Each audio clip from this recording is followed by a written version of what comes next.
মায়া কাটাবো কেমন করে? মায়া এই শব্দটা বড় খারাপ, আবার এই শব্দটা অনেক ভালো। এটা দুটো সাইড আছে। যখন আপনার একটা জিনিসের প্রতি মায়া লেগে যাবে, যদি এটা অতিরিক্ত পর্যায়ে হয়ে যায়, এক্সট্রিম লেভেলে চলে যায়, দ্যাট ইজ ভেরি ডেঞ্জারাস। কারণ মায়াটা মানুষকে তিলে তিলে তিলে শেষ করে দেয় মানুষের জীবনটাকে। তবে মায়ার অনেকগুলো ক্যাটাগরি আছে। এক একজনের মায়া এক এক জিনিসের প্রতি। কারো মায়া টাকার প্রতি, কারো মায়া বাড়ির প্রতি, কারো মায়া বইয়ের প্রতি, আবার অনেক যুবকের মায়া হচ্ছে গার্লফ্রেন্ডের প্রতি। আছে না নাই? এক একজনের মায়ার সোর্সটা এক এক রকম। অনেক যুবক আমার মেসেজ দেয় যে হুজুর হুজুর কি যে কষ্ট জীবনে, একজন মেরে ভালোবাসলাম হুজুর, হাতে আমার বাদ দিয়ে আরেকজন বিয়ে করে ফেলছে, জীবনে কষ্টের শেষ নাই। তো ওই যে মায়াটা লেগে যায়, ওই মায়াটা ওভারকাম করতে পারবে না। দ্যাটস ওয়াই দেখবেন আপনি যখন কোনো যুবকের দিকে তাকাবেন, আপনি জাস্ট এটা ইমাজিন করবেন হি ইজ টোটালি ডিপ্রেসড, তার লাইফে সুখ বলতে কিছু নাই। কেন? ওই যে মায়াটা আমাদেরকে শেষ করে দেয়। তবে ছোট্ট একটা বাক্য বলি, সেদিন আমি Tariq Jamil, one of the most famous scholar in Pakistan, even in the world, একদম বিশ্বব্যাপী একজন ফেমাস স্কলার, তার নাম হচ্ছে তারিক জামিল। উনি ওনার বয়ানে বলছিলেন যে इंसान ये बड़ी अजीब चीज होती है, किससे प्यार करता है? जो आज भी छोड़ सकता है कल भी छोड़ सकता है, जो आज भी धोखा दे सकता है कल भी धोखा दे सकता है, लेकिन जिसने कभी धोखा नहीं दिया और जिसे धोखा देना भी नहीं आता, जो कभी भी धोखा नहीं देगा, जिसने कभी नहीं छोड़ा और जो कभी भी नहीं छोड़ेगा, उस अल्लाह से प्यार नहीं करते, उस रसूल से प्यार नहीं करते। উনি বললেন যে মানুষ বড় আজীব প্রাণী, আশ্চর্য প্রাণী। কারে ভালোবাসে? যে আজকেও ধোকা দিবে কালকেও ধোকা দিবে, যে আজকেও ছেড়ে দিতে পারে কালকেও ছেড়ে দিতে পারে, তারে ভালোবাসে। ভালোবেসে জীবন যৌবন সব শেষ, এভরিথিং ইজ লস্ট। আজীব প্রাণী মানুষ। তো প্রিয় ভাইরা, যদি মায়া কাটাতে চান দুটো টিপস অ্যাপ্লাই করবেন। আমার সঙ্গে তাকায় বলেন কয়টা টিপস?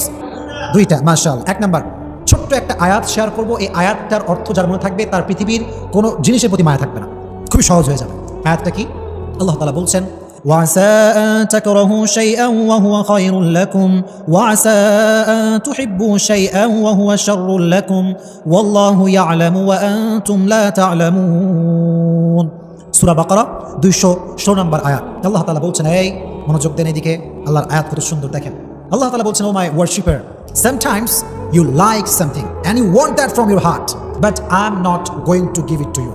আল্লাহ বলছেন, বান্দা, মাঝে মাঝে কোনো জিনিস তোর এত বেশি ভালো লাগে, এত বেশি পছন্দ হয় যে মনে হয় এইটা না পাইলে আমার পুরো জীবনটাই শেষ হয়ে যাবে, এবং তুই ওইটাকে মন থেকে চাস যে আল্লাহ আমারে দাও, দিন রাত তাহাজ্জুদ মাগরিব আসর এশা, always you want that from your heart, মন থেকে চাস তুই। কিন্তু আল্লাহ বলছেন, I am not going to give it to you, আমি তোর দিব না এটা। আল্লাহ দিবা না মানে? আল্লাহ বলে, বান্দা, তোর জন্য কোনটা ভালো হবে, কোনটা বেস্ট, কোনটা পারফেক্ট, এটা তোর চাইতে ভালো জানে একজন, তিনি কে? আল্লাহ নোজ বেটার দ্যান ইউ। আল্লাহ আপনার চাইতে ভালো জানে। ম্যান, আমার ডিসিশন ভুল হতে পারে, আমার চয়েসটা ভুল হতে পারে, কিন্তু আল্লাহর ডিসিশন ভুল হতে পারে? এত আসতে বলে ভুল হতে পারে? It's quite impossible. Just wait. وَعَسَىٰ أَن تَكْرَهُوا شَيْئًا وَهُوَ خَيْرٌ لَكُمْ। এটা প্রথম আয়াতের ট্রান্সলেশন করছি এবার। And sometimes you dislike a thing and you don't want that from your heart. Oh my Lord, I really dislike it, I don't want it. Allah said in Quran, I'm going to give it to you. Why? I don't like it, Allah. Allah said, oh my worshipper, what is good, what is bad, what's your future? I know better than you. আল্লাহ বলছে, গোলাম, তোর এটা অপছন্দটা আমি বুঝতে পারতেছি, তুই মনে করছিস এটা তোর জন্য ভালো না, কিন্তু আমি জানি তোর জন্য ভালো হবে। বিকজ ইন ফিউচার, ভবিষ্যতে কি হতে পারে, we do not have an idea about it, আমরা জানিই না, কিন্তু ভবিষ্যতে কোনটা হবে জানে একজন, জবান খুলে বলে, তিনি কে? আল্লাহ জানেন। এটা আল্লাহ তাআলা জানেন, আমি জানি না, আপনি জানেন না। এজন্য যুবকদেরকে বলছি, মেয়েদেরকেও বলছি, যেহেতু এটা মায়েরাও শুনছেন, যুবকদেরকে বলছি এই কথা এই জন্য, মাঝে মাঝে এরকম হতে পারে যে কোনো মেয়েকে তুমি পছন্দ করেছো, ফর এক্সাম্পল বলছি, এবং খুবই সিরিয়াস ইস্যু এটা। তো দেখো, আমাদের যেই ভিতরে উত্তেজনা, ভেতরে যে রক্ত গরম, এটার কারণে কি হয় জানো? কোনো একটা মেয়ে সুন্দর হলে, কোয়ালিফাইড হলে, মনের মতো হলে, এমন মনে হয় যে এটাকে না পেলে মনে হয় আমার পুরো লাইফটাই ওয়েস্টেড। এটা মনে হয় যে আমার পুরো জীবনটা নষ্ট হয়ে গেছে, যদি না পাই আমি, হয়ে যাবে আর কি মনে করি আমরা। মনে রাখবেন প্রিয় ভাইরা, যদি কোনো মেয়ে আপনার জন্য না থাকে, আপনার কপালে না থাকে, আপনি আজীবন দোয়া করে কোনো কাজ হবে না, আজীবন চাইবেন, এটার কোনো ফায়দা হবে না। বিকজ আগেই বলেছি, আল্লাহ নোজ বেটার দ্যান ইউ। আপনার জন্য কোন মেয়ে বেস্ট হবে, আপনার জন্য কোন মেয়ে অ্যাজ এ ওয়াইফ পারফেক্ট হবে, মাদেরকে বলছি, আপনার মেয়েকে বোঝাবেন যে, আরে মেয়ে শোন, তোর জন্য কোনটা ভালো হবে, তোর হাজবেন্ড হিসেবে কে পারফেক্ট হবে, কে কেয়ার করবে, কে কেয়ার করবে না, এটা তো দুনিয়ার কেউ জানে না, শুধুমাত্র একজন জানে, তিনি কে? যদি আল্লাহ জানেন, আপনি ভাববেন যে আল্লাহ, whatever I have lost, I believe that was not perfect for me. আমি আমার লাইফে যা যা হারিয়েছি, এটা আমি বিশ্বাস করি যেটা আমার জন্য পারফেক্ট ছিল না, দ্যাটস ওয়াই আপনি আমাকে দেন নাই। এটা যদি বিলিভ করতে পারেন মন থেকে যে আল্লাহ, যা হারাই ফেলছি এটা তোমার ইচ্ছা ছিল, যা পাবো এটাও তোমার ইচ্ছা, so whatever I have lost, I have no problem, I'm just trying to be a grateful person and I'm saying alhamdulillah, or alhamdulillah। যা হারাইছেন doesn't matter, যেটা হারিয়ে গেছে এটা পাবার নয়, যেটা আমার ছিল এটা তো আসবে একদিন ইনশাআল্লাহ। Just try to put your trust on your Lord. রবকে ভরসা করেন, আল্লাহ যা হারাইছি এটা আমার জন্য ছিল না, তুমি আমারে যা দিবা এটা পেয়ে আমি পড়তে চাই আলহামদুলিল্লাহ। সকলেই পড়েন আলহামদুলিল্লাহ। This is the first point if you want to overcome. যদি মায়া কাটাইতে চান, আল্লাহর আয়াত স্মরণ রাখবেন যে আমি যা পাচ্ছি না, মায়া, খুবই মায়া। I know, I think there some kind of bad quality, যেটা আমি জানি না। হয়তো একটা মেয়েকে পছন্দ হয়েছে, হয়তো মেয়েটা আসলে ভালো না, বা আমার জন্য she is not perfect for me, হয়তো আল্লাহ এই জন্য দিচ্ছে না, এটা ভাববেন। নাম্বার 1। নাম্বার 2, যদি ওভারকাম করতে চান সেটা করবেন কি, একটা কাজ করবেন। মনে করেন কোনো একজন মেয়ের প্রতি আপনার মায়া, ফর এক্সাম্পল বলছি, অথবা আপনার টাকার প্রতি মায়া, অথবা বাড়ির প্রতি মায়া।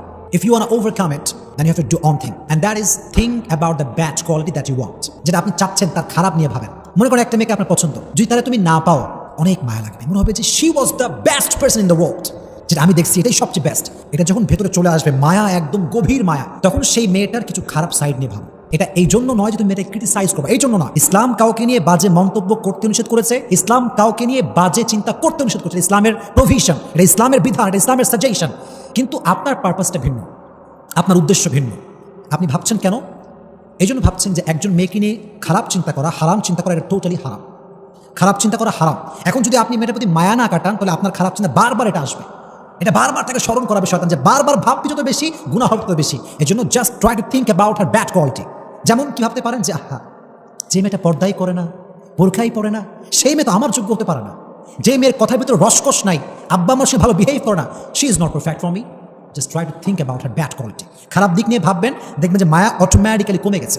এটা আপনি ওভারকাম করতে পেরেছেন। ফর এক্সাম্পল, আপনার টাকার প্রতি প্রচুর মায়া, টাকা টাকা টাকা, money is everything in the world, টাকা পৃথিবীর সব কিছু। এরকম কিছু কিছু লোক ভাবে কি ভাবে না, টাকার ব্যাড সাইড নিয়ে ভাবেন। যেমন ভাবতে পারেন যে অধিক টাকা হয়ে গেলে মনে হয় আল্লাহরে ভুলে যাবো। তো দেখবেন যখন এটা ভাববেন ব্যাড কোয়ালিটি, এটা তো দেখবেন যে টাকার প্রতি যে মায়াটা ছিল লেভেল হয়তো 10% ছিল, এটা লো হতে হতে হতে হতে এটা 5% আসতে পারে।